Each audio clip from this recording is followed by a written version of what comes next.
میں پورے یقین کے ساتھ کہتا ہوں، اور 30-35 سال کے براہ راست ملاقاتوں، مشاہدوں، تجربوں، مطالعوں اور گفتگوں کی روشنی میں اس موقر مجمع میں بھی کہتا ہوں کہ ہمارے ملک میں شرک اور کفر کی سونامی لانے والے دہشت گردوں کو بالکل یقین ہے کہ اسلام دین برحق ہے۔ آپ کے مظفر نگر ضلع میں ایک ایسے شخص سے ملا ہوں، آج میں بہت بڑی بات کہنے کی جرأت اور جسارت کر رہا ہوں، جس کے بارے میں مجھے کسی نے خبر دی کہ وہ سادھو اور پنڈت نظر آتے ہیں، اور ایک مندر میں پجاری کی حیثیت سے لوگ ان کو جانتے ہیں، لیکن مندر کے نیچے تہہ خانے میں انہوں نے چھوٹی سی مسجد بنا رکھی ہے، اور وہ وہاں چھپ کر نمازیں پڑھتے ہیں، اظہار نہیں کر پا رہے ہیں، جبکہ وہ پوری طرح اسلام میں داخل ہو چکے ہیں۔ میں ایک دیوانہ قسم کا انسان ہوں، مجھ سے رہا نہیں گیا جب مجھے یہ بات معلوم ہے، اور میں کس طرح پہنچا ہوں ان تک یہ بس میرا اللہ جانتا ہے۔ اور میں نے ان سے تنہائی میں ملاقات کی، اور میں نے ان سے پوچھا کہ یہ کیا دو رنگی ہے، اوپر آپ مورتی پوجا کراتے ہیں اور نیچے جانماز پر آپ اللہ کے سامنے سر جھکاتے ہیں، پنڈت جی یہ کیا ہے؟ یعنی کہ بچہ میں بوڑھا ہو گیا ہوں، ہمت نہیں ہے، گیان تو ہے، جان تو گیا ہوں کہ یہی سچ ہے، مگر باہر کہنے کی ہمت نہیں کرتا۔ اس کے بعد کیا ہوا وہ لمبی کہانی ہے، سناتے ہوئے تو میں نہیں ڈروں گا، سنتے ہوئے آپ جل جائیں گے۔ یعرفونہ کما یعرفون ابناءہم، قرآن مجید ایک بات کہتا ہے کہ دیکھو یہ ان کے ارادے یہ ہیں، جیسے میں نے ابھی کہا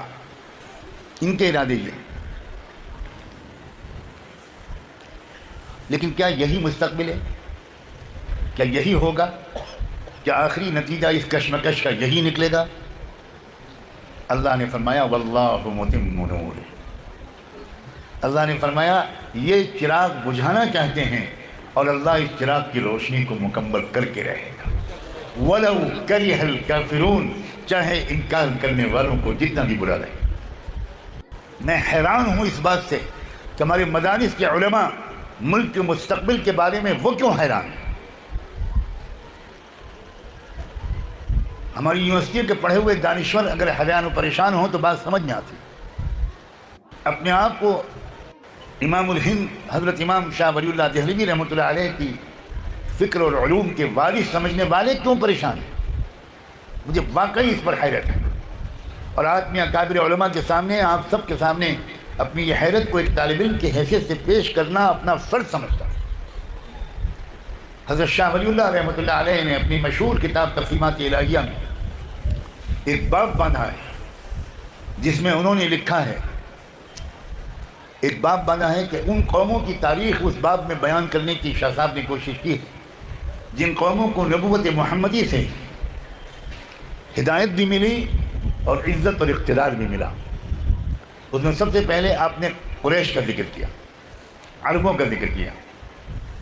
کہ ان کو ہدایت بھی ملی اور ان کو خلافت و اقتدار بھی ملا۔ اس کے بعد تاتاریوں کا ذکر کیا، میں بالکل خلاصہ پیش کر رہا ہوں، تاتاریوں کا ذکر کیا کہ تاتاری اتنے بڑے اسلام دشمن تھے، مسلمانوں کے اتنے خونی دشمن تھے کہ خون کی ندیاں بہا دی تھی تاتاریوں نے، قتل عام کرتے تھے مسلمانوں کا، دریائے دجلہ و فرات اس کے پانی کا رنگ لال ہو گیا تھا مسلم شہیدوں کے خون سے، اور مسلمانوں پر ہیبت، خوف، مایوسی اور ڈر کی یہ کیفیت چھائی ہوئی تھی کہ ایک مسلمان مرد کو سڑک پر چلتا ہوا دیکھ کر ایک تاتاری عورت ایک مسلمان مرد سے کہتی تھی کہ یہیں کھڑے رہنا، ہٹنا مت، ہلنا مت، اور وہ مرد وہیں پر کھڑا ہو جاتا تھا بالکل ڈر کے مارے سہما ہوا، اور وہ تاتاری عورت اپنے گھر میں جاتی تھی، چھرا لاتی تھی اور اس چھرے سے اس مسلمان کو ذبح کرتی تھی، کوئی چوری کر رہا ہو۔ ابن الاثیر بہت بڑے مورخ گزرے ہیں، الکامل ان کی تاریخ کی کتاب ہے، اور ابن اثیر اس دور میں تھے جس دور میں تاتاریوں کا یہ خونریزی ہو رہی تھی۔ ابن اسیر نے لکھا ہے کاش میری ماں نے مجھے جنا نہ ہوتا، کاش میں نے اپنی آنکھوں سے وہ سب خونریز مظالم اور تڑپتی ہوئی لاشیں دیکھی نہ ہوتی۔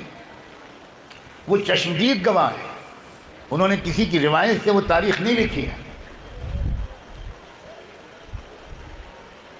پھر کیا ہوا؟ پھر اللہ نے عجیب اپنے دین کا معجزہ دکھایا کہ یہی تاتاری قوم اسلام لائی اور 600-700 سال تک اسلام کی حفاظت تاتاریوں ہی نے کی۔ فقہاء پیدا ہوئے، محدثین پیدا ہوئے، اصحاب سیر و تراجم پیدا ہوئے، مصنفین پیدا ہوئے، طاقتور بادشاہ اور حکمراں، انصاف پسند حکمراں پیدا ہوئے۔ اسی کو تو اقبال نے کہا تھا، ہے عیاں یورش تاتار کے فسانے سے، ہے عیاں یورش تاتار کے فسانے سے، پاسباں مل گئے کعبے کو صنم خانے سے۔ اس کے بعد جو بات شاہ صاحب نے لکھی ہے، شاہ صاحب نے لکھا ہے کہ اب آگے ذکر کیا ہے سرزمین ہندوستان کا، اور عجیب عبارت لکھی ہے، لکھا ہے والذی اعتقد من صمیم قلبی اعتقادا جازما انه اذا اتفق غلبة الهنود یا ہندوس على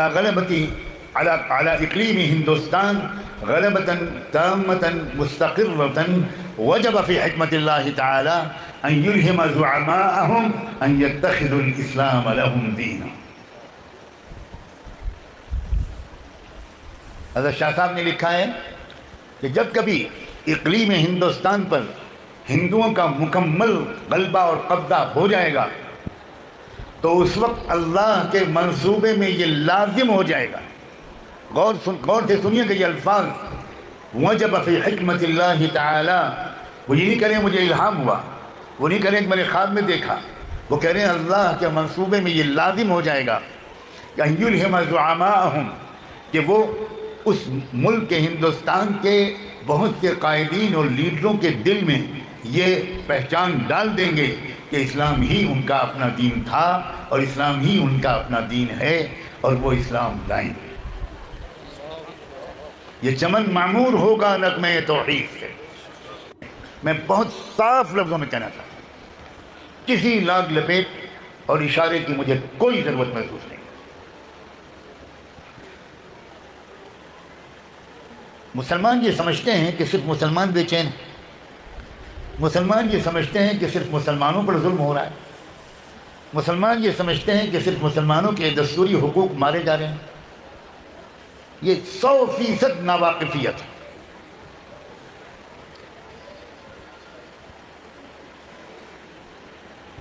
میں اللہ کو گواہ بنا کر کہتا ہوں اس قابل احترام ادارے کے اس موقر جلسے میں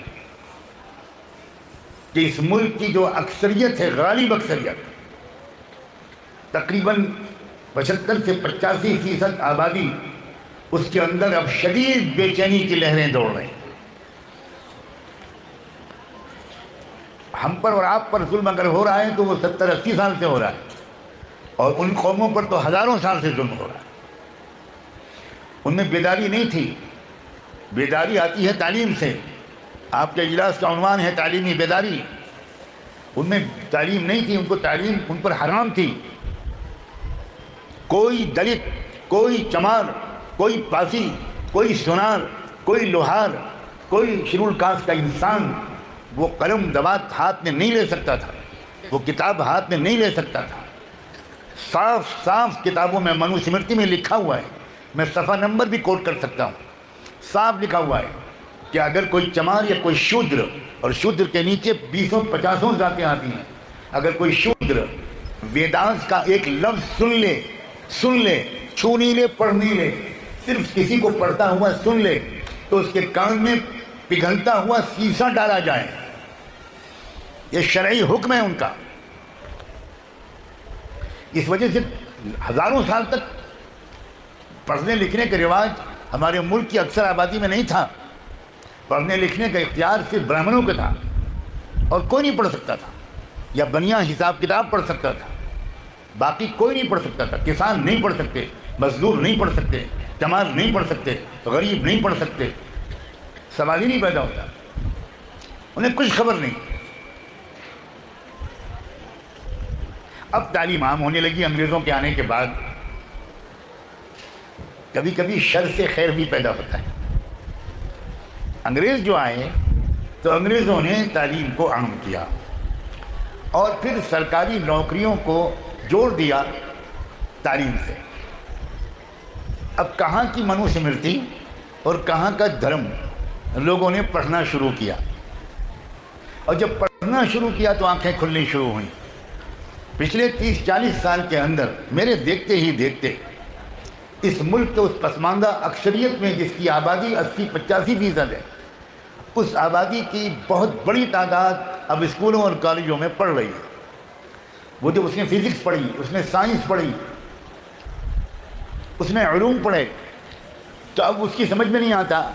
کہ بھائی یہ جو پنڈت جی بتا رہے ہیں کہ گنگا جو نکلی ہے وہ فلاں دیوتا کی جٹا سے نکلی ہے۔ وہ سائنس میں پڑھتا ہے کہ بھائی پانی جو برستا ہے، وہ جو سمندر ہے، جب گرمی کا موسم آتا ہے تو پانی گرم ہوتا ہے، وہ بھاپ بنتا ہے، وہ بھاپ اوپر اٹھتی ہے، ہوائیں اس کو اوپر لے جاتی ہیں، کچھ فاصلے پر جانے کے بعد وہ بادل ایک کثیف بادل کی شکل بن جاتی ہے۔ پھر یہ بادل ہوائیں ادھر سے ادھر لے کر جاتی ہیں، یہ بادل کسی پہاڑ سے ٹکراتے ہیں، پہاڑ میں فاسفورس ہوتا ہے، پہاڑ میں سلفر ہوتا ہے، پہاڑ میں آئرن ہوتا ہے، پہاڑ میں کیلشیم ہوتا ہے، یہ چیزیں اس بادل وہ جذب کرتا ہے، پھر وہ ہوائیں لاتی ہیں اور پہاڑ سے ٹکرا کر وہ بادل پھر پانی بن کر برستا ہے۔ اس طرح یہی سمندر کا پانی نیچے سے اوپر، اوپر سے نیچے، نیچے سے اوپر، اوپر سے نیچے آتا رہتا ہے۔ جٹا اور زلفوں سے نکلنے پر نوجوان پڑھے لکھے لوگ وہ مذاق اڑانے لگے کہ یہ کیا بکواس ہے۔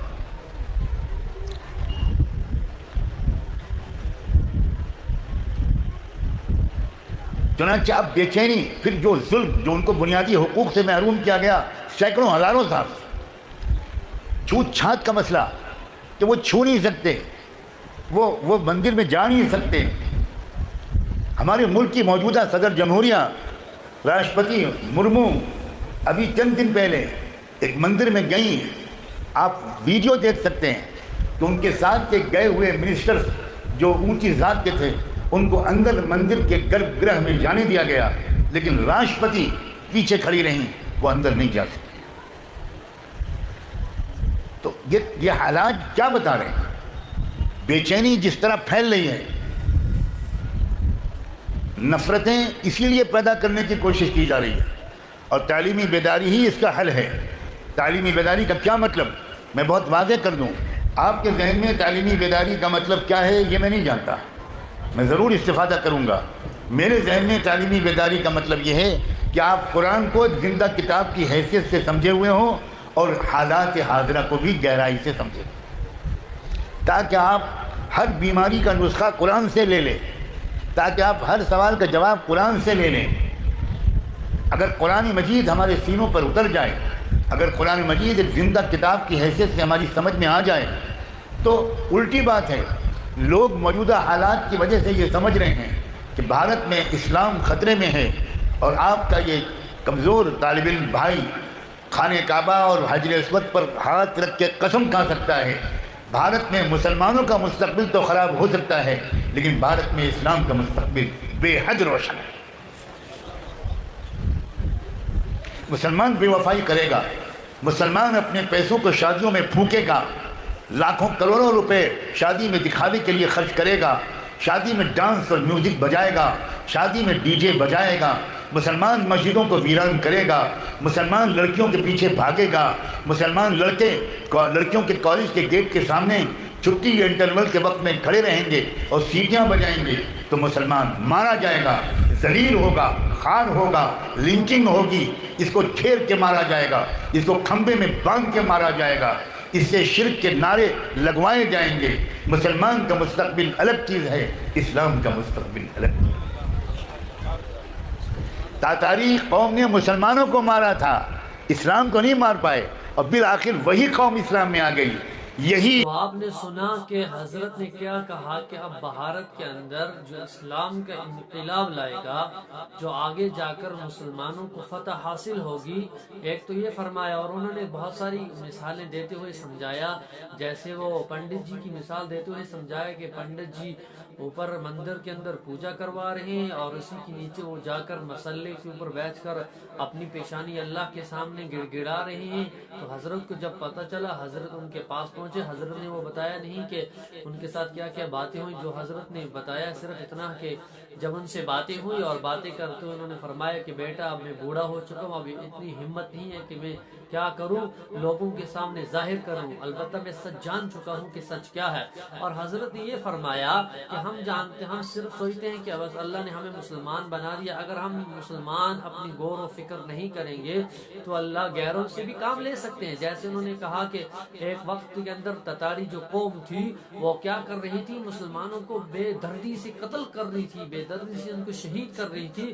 تو ایک وقت وہ آیا جب اللہ نے ان سے کام لینا تھا تو اللہ نے ان کو اس کام کی کیا دی، اللہ نے ہدایت، اس ہدایت ان کو دی، اور ہدایت کرتے ہوئے اللہ نے ان سے اسلام کی کیا کرنے کی، اسلام کی جو کرنی تھی، انہوں نے 700 سال اللہ نے ان سے اسلام کی